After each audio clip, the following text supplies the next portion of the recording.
сега ще ви разкрия трикът от миналия ми клип. Невероятните асам. Какво ще ни трябва? Първо, 4 асам ще ги поставим най-отгоре в тестето. След което ще преброим 16 карти. 1, 2, 3, 4, 5, 6, 7, 8, 9, 10, 11, 12, 13, 14, 15, 16 карти. Другите карти ги поставяме отстрани.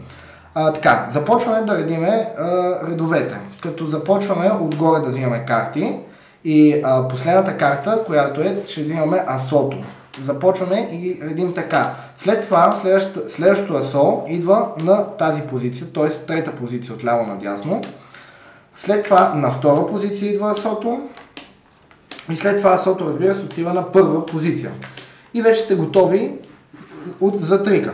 Следващото много важно нещо, което трябва да направите, е да обърнете точно тези карти. Тоест, последния ред третата, последната на третия ред, първата на втория ред и втората на първия ред.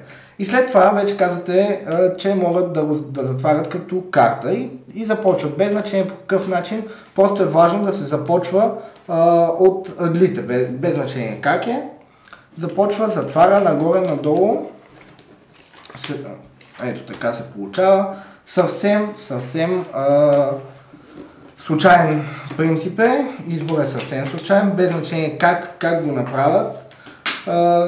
Който го прави трика, винаги ще се получи, стига да направите това, което аз направих. Ето това е края. И ако се случи така, че са на тази страна картите, разбира се, може да го разкриете, така че ще остане само 4 карти. Но можете, за да задържите публиката в напрежение, да ги обърнете обратно и да покажете 4-те карти, че има 4 карти с лице надолу, след което да ги разкриете. Това беше. Ако не сте гледали клипа с асата, ще поставя линк отдолу. От мене това е чао-чао!